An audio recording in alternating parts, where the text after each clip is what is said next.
Tervetuloa vähän erilaisen videon pariin. Nyt ei tehdä mitään ruokahaastetta, vaan sivistetään teitä siitä, että kuka on Takeru Kobayashi, miten hän on noussut kilpasyömisen huipulle ja minkä takia hän on vaikuttanut niin paljon kilpasyömiseen ja miksi hän on tällä hetkellä ja aina ollut omasta mielestä paras kilpasyöjä. Mä olen itse Takeru Kobayashin tavannut viime vuonna Jenkeissä ja käytiin kahvilla syömässä JNE, missä juteltiin ihan niitä näitä ja sitten tietenkin pikkasen kyselin hänen kilpasyömisurastaan, eli tämä video perustuu niihin juttuihin pääosin sekä jonkun verran ihan vaan internetistä olen etsinyt juttuja varmentaakseen niitä asioita, mitä hän sanoi, tai en niin kuin varmentaakseen, että hän kusettaisi niissä, vaan että mä muistan ne itse oikein. Mutta joka tapauksessa aloitetaan video. Takeru Kobayashi aloitti kilpasyömisen 1990-luvun lopussa ja hän innostui kilpasyömisestä aika normaalia polkua kautta. Eli hän oli kaveriporukalla ollut iltaa viettämässä, josta he sitten saivat päähänsä, että lähdetään testaamaan yhtä ruokahaastetta, minkä sitten Takeru tuhosi ihan todella helposti. Sitä ei ollut kukaan ikinä aikaisemmin syönyt. Ja hän sanoi, että se oli vielä helppo hänelle. Keskustellessani Takerun kanssa hän sanoi, että hänen aloituskapasiteetti oli noin 6 litraa omien arvioidensa mukaan, eli todella suuri jo näin alkuun. Ja nykyään se on noin 13 litraa hänen mukaansa. No sitten tämän ravintolaruokahaasteen jälkeen niin Japanissa pyöri sellainen TV-ohjelma, missä syötiin kilpaa. Ja sitä katsoi todella paljon ihmisiä Japanissa. Siellä oli hyvät rahapalkinnot. Siihen sitten Takerua painostettiin osallistumaan. Ja tietenkin hän siihen lähti.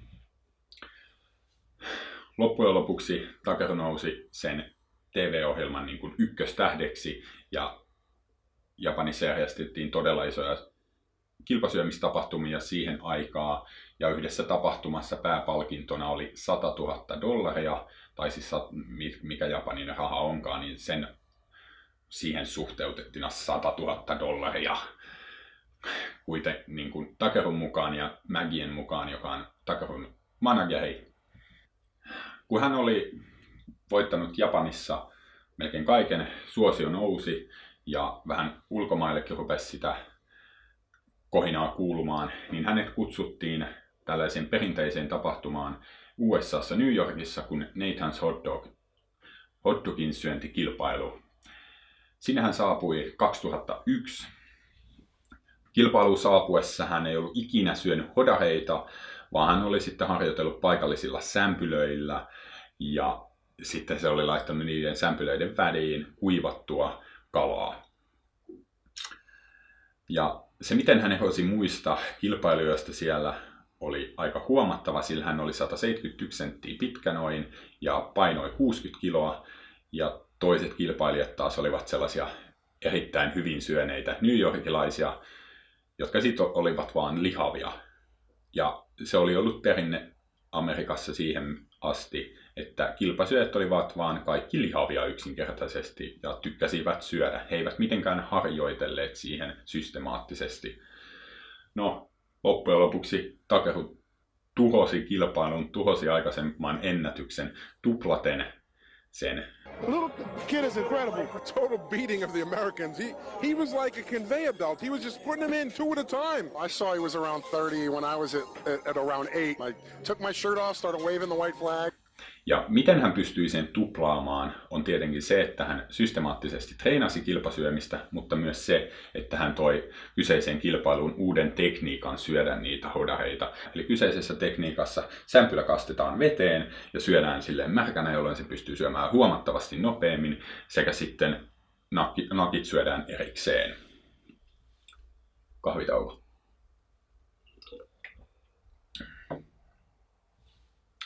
Kun toiset kilpailijat kysyivät häneltä, että miten hän siihen pystyi, niin Takeru vastasi niille legendaarisella lausahduksella, eli "It's a sport", viitaten siihen, että siihen kilpasyömiseen pitää treenata ihan samalla lailla kuin mihin tahansa muuhun urheilulajiin, eli systemaattisesti ja oikeasti pitää miettiä, että mitä sä teet, miksi sä harjoittelet tietyllä tavalla.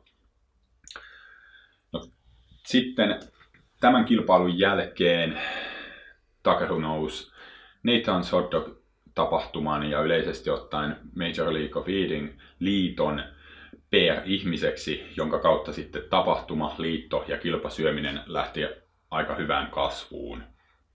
Ja loppujen lopuksi päätyi esimerkiksi näytettäväksi ESPN:llä, missä on sitten miljoonia ihmisiä katsomassa USAssa, kun toiset ihmiset syö.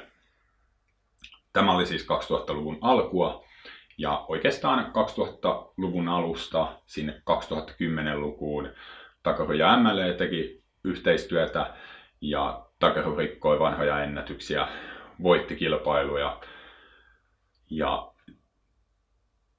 se oli niin kuin hyvää rauhallista aikaa. Mutta sitten 2010-luvulla Takerun ja MLEn välille syntyi kiista sopimuksesta, sillä MLEn mukaan hän ei saanut kilpailla muualla kisoissa, eli tällaisissa kisoissa, minkä järjestäjä ei ollut MLE, eikä saanut tienata yli $40,000 vuodessa sponsorisopimusten tai muiden kautta, jossa nyt siis ei ollut mitään järkeä, ainakaan omasta mielestä.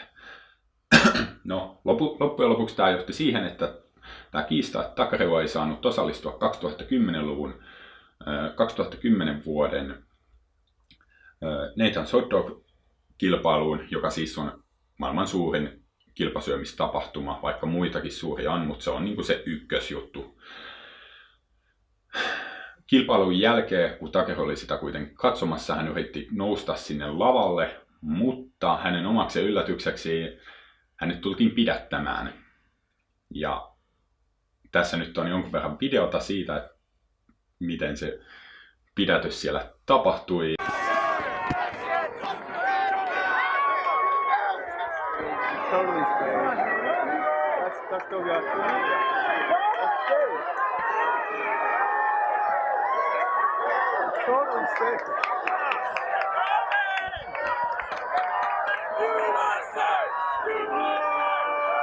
Watch your back, out, out.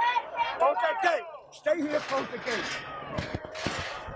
Ja siitä nousi aika iso kohu. Siinä oli tällainen Free Kobe Movement ympärillä ja siitä uutisoitiin ympäri maailmaa oikeastaan.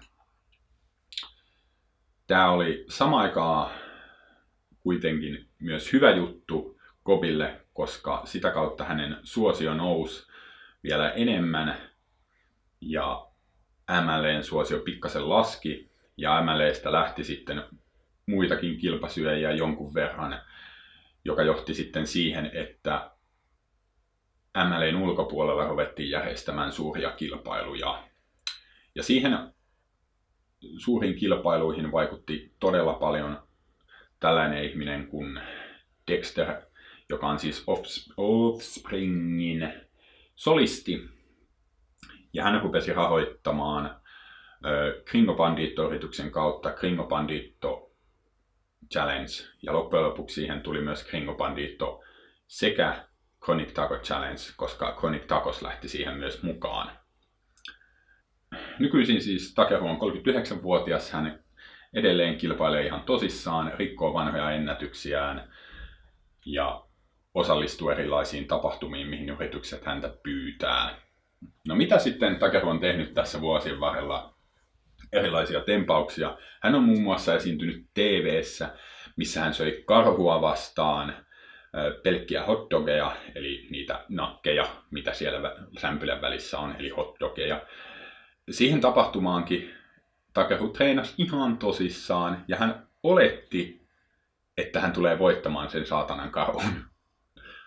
Mutta kuten sitten videosta käy ilmi, niin loppujen lopuksi karhu voitti Takerun syöden 50 hodaria, ja oliko jossain parissa minuutissa, ja Takeru jäi 32. Muita sitten, että te hahmotatte vähän, että miten kova Takeru on, niin hän on esimerkiksi syönyt yhdessä tapahtumassa Furious Speed vastaan. Mikä Furious Speedin heikkous oli hänen kilpasyömisurallaan oli suhteellisen matala kapasiteetti. Hän oli kuitenkin erittäin nopea. Sitten jos katsoo jotain kisoja Furious Beat ja Takeru välillä, niin noin puolessa välissä Furious Beat jää täysin jälkeen sen takia, että hänellä tulee kapasiteetti vastaan. Onko Takeru Kobayashi koskaan syönyt Matt Stonea vastaan? Ei ole, sen takia, että Matt Stoney aloitti vasta joskus 2010 jälkeen syömään kilpaa, ja vasta sitten 2012 tai 2013 Matt Stoney osallistui noihin MLEn kisoihin, jolloin tietenkään enää Takeru Kobayashi ei ollut kyseisissä kilpailuissa. Kenelle Takeru Kobayashi on hävinnyt? Hän on hävinnyt kerran Joey Chestnutille, vaikka hän on kilpailut useita kertoja häntä vastaan. Joey Chestnut on siis tällä hetkellä kaikkein paras kilpasyöjä MLE:ssä. No niin, siinä oli hyvin lyhyt tietoisku Takeru Kobayashista. Jos teillä on enemmän kysyttävää, niin pistäkää kommenttiosioon. Mä aion tehdä tällaisia videoita lisää kilpasyömiskenestä. Vaikka nämä ei ehkä kaikkia yhtä paljon kiinnosta kuin ruokahaasteet, mutta nämä on sellaisia videoita, mitä mä haluan tehdä. Ja mä haluan lisätä tietoisuutta kilpasyömisestä, ja jos saataisiin joskus se Suomessakin kasvuun. Jos tykkäsitte videosta, tykätkää videosta. Jos teillä on jotain kommentoitavaa, kehitysehdotuksia, niin pistäkää nekin sinne, koska mähän en ole aikaisemmin tällaisia höpötysvideoita tehnyt, joten tää on taas sellainen asia, mitä mun pitää yrittää opetella. Mutta se oli siinä tällä kertaa. Se on moro.